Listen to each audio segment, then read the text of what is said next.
မင်္ဂလာပါခင်ဗျာ Football Center page ကနေပြန်လည်ကြိုဆိုလိုက်ပါတယ် Subscribe မလုပ်ရသေးတော့ Subscribe လေးလုပ်ပေးကြပါဗျာ Manchester United ကနေ Aston Villa ကအသက်29နှစ်အရွယ်ဘယ်ဂျီယန်ကွင်းလယ်လူ Yuri Talisman ကိုပြောင်းရွှေ့ချေးပေါင်36တန်းနဲ့ခေါ်ယူဖို့နှီးစပ်နေပြီဆိုတဲ့သတင်းတွေထွက်ပေါ်လာပြီးတဲ့နောက်ဒီပြောင်းရွှေ့ကဘာလို့နှစ်ဦးနှစ်ဖက်အဆင်ပြေမဲ့ကိစ္စဖြစ်လဲဆိုတာကိုသုံးသပ်တင်ပြထားပါတယ် Yuri Talisman က Leicester City အတွက်ကမ္ဘာ့ဆင့်ကန်ချက်နဲ့ FA ဖလားဘောလုံးပွဲအနိုင်မှုကိုတွင်းယူပေးခဲ့တဲ့ကအင်္ဂလန်ဘောလုံးလောကမှာသူ့နာမည်ကိုအခိုင်အမာရေးထိုးထားပြီးသားပါပြီးခဲ့တဲ့မေလကလည်းသူ့ရဲ့ပဲ့တင်ထွက်သွားမဲ့ကန်ချက်ကလည်း Aston Villa ကိုဥရောပအောင်ပွဲစီလမ်းဖောက်ပေးခဲ့ပါသေးတယ်ဒါပေမဲ့သူ့ရဲ့အကောင်းဆုံးခြေစွမ်းတွေက Manchester United မှာမှမြင်တွေ့ရဖို့ရှိနေတာလည်းဖြစ်နိုင်ပါတယ်နွေရာသီအပြောင်းရွှေ့ဈေးကွက်ဆိုတာကအနာဂတ်လူငယ်ကျယ်ပွင့်တွေစိတ်ကူးရင်အိမ်မက်ကစားသမားတွေနဲ့စိတ်လှုပ်ရှားစရာကောလဟာလတွေပြည့်နေနေတတ်တာမျိုးပါအသက်29နှစ်ရှိပြီဖြစ်ပြီးတော့ပရီးမီးယားလိမှာ244ပွဲအထိကစားထားတဲ့ Talisman ကတော့အဲ့ဒီလိုလူငယ်မျိုးမဟုတ်ပါဘူး။ဒါပေမဲ့ဒါကတကယ်ကိုအမျှော်မြင်ရှိတဲ့ခေါ်ယူမှုတစ်ခုဖြစ်ပြီးတော့လက်တွေ့ကျကျဆုံးဖြတ်ချက်ချလိုက်တဲ့အောင်မြင်မှုတစ်ခုလို့ပြောလို့ရပါတယ်။ United ပရိသတ်အချို့အတွက်တော့စိတ်ပျက်စရာဖြစ်နိုင်တာကလွန်ခဲ့တဲ့4နှစ်တုန်းက Talisman ကိုအလွတ်ပြောင်းရွှေ့ခြင်းနဲ့ခေါ်လို့ရခဲ့စဉ်ကဘာလို့မခေါ်ခဲ့တာလဲဆိုတာပါပဲ။ဒါပေမဲ့အခုချိန်မှာတော့သူကပိုပြီးရင့်ကျက်တဲ့တောင်တင်းတဲ့ကစားသမားတစ်ယောက်ဖြစ်နေပါပြီ။ပြီးခဲ့တဲ့73ရာသီဇက်တိုက်မှာကလပ်အသင်းအတွက်တရားဒီကိုအနည်းဆုံး35ပွဲစီကစားပေးနိုင်ခဲ့တဲ့အထိသူ့ရဲ့ကြံ့ခိုင်မှုကထူးထူးခြားခြားကောင်းမွန်နေခဲ့တာပါပြီးခဲ့တဲ့နွေရာသီကမာဒီယက်စ်ကူညာနဲ့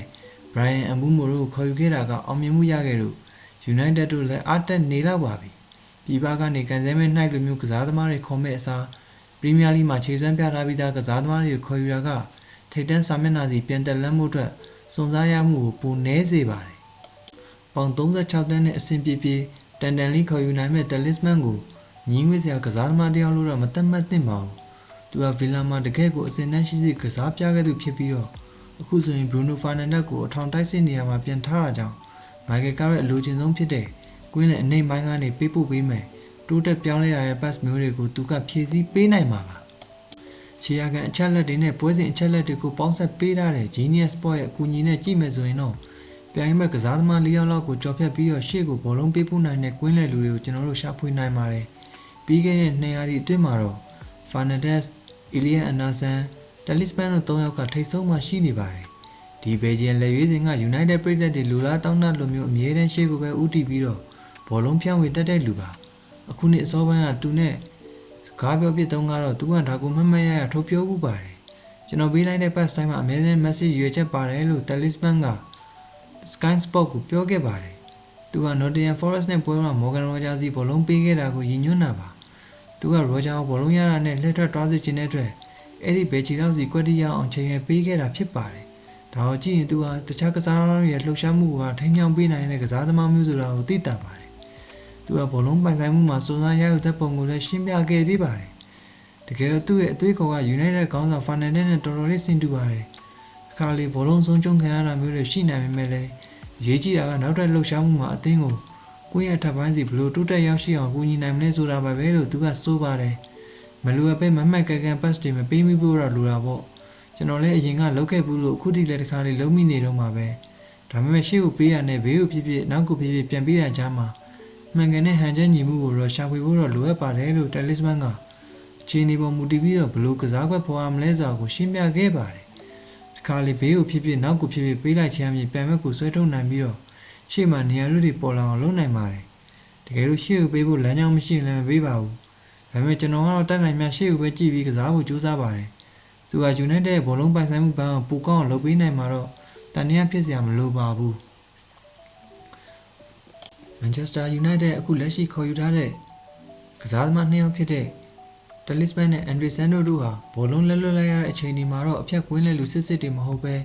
all round နဲ့all rounder တွေဖြစ်တဲ့နေရာဆုံးကစားနိုင်သူတွေဖြစ်တဲ့အတွက်ကြောင့်မို့လို့လိုအပ်တဲ့ခံစစ်အကာအကွယ်ကိုပေးနိုင်ပါမလားဆိုတဲ့စိုးရိမ်နေတဲ့ပြည်သက်တွေလည်းရှိနိုင်ပါတယ်။ဒါပေမဲ့ Talisman ရဲ့ဒီကစားဟန်က Unai Emery လက်ထက်မှာတော်တော်လေးတိုးတက်လာခဲ့တာပါ။ဒါကပိုပြီးပြည့်စုံတဲ့ package တစ်ခုဖြစ်လာတာပါလို့ Villa ရဲ့လေ့ကျင့်ခန်းမှာသူနဲ့ထိုင်စကားပြောတော့ကသူ့ရဲ့ကစားဟန်ကိုသူကိုယ်တိုင်ဖော်ပြခဲ့တာပါ။ဂျင်းနဲ့ချက်တဲ့နေရာတွေမှာဖိအားနဲ့အောင်ခံပြီးတော့ဘောလုံးလက်ခံနိုင်စွမ်းနာမကအခုဆိုရင်အများကြီးတိုးတက်လာတဲ့ခံစစ်ပိုင်းလောအားနှုန်းကိုပါသူကဆိုလိုတာဖြစ်ပါတယ်အထူးသဖြင့်ခံစစ်ပိုင်းမှာတော့မန်နေဂျာကကျွန်တော်အဲ့နေရာမှာရော်နှုံးပြပုံအောပြီးတော့ အားပြတ်မှုတွေမှာပုံမတန်မာလာအောင်စင်ကုန်ခဲ့တယ်လို့ခံစားရပါတယ်ပြီးတော့ပွဲကိုနီးပြပိုင်းပိုင်းရခွဲချမ်းစိတ်ဖြာတက်လာတာပြိုင်ပွဲကိုဖြိုခွဲဖို့ကွင်းထဲမှာပိုကောင်းတဲ့နေရာလွတ်တွေကိုရှာဖွေတက်လာတာမျိုးတွေပေါ့ဒါတွေကဂိမ်းကနေမှာလည်းထင်ရနေပါတယ်2025-26 ရာသီမှာမိနစ်60တိုင်းကိုသူ့ရဲ့အပြိုင်အနိုင်ရရှိမှုဖြစ်တဲ့ဂျူရယ်ဝန်းနှုံးကတော့သူပရီးမီးယားလိမှာကစားခဲ့တဲ့8ရာသီအတွင်းမှာအမြင့်ဆုံးအဆင့်မှာရှိနေပါတယ်တကယ်ဖြတ်တော့မှုအရေးအတွက်လည်းထို့အတူပဲဖြစ်ပါတယ်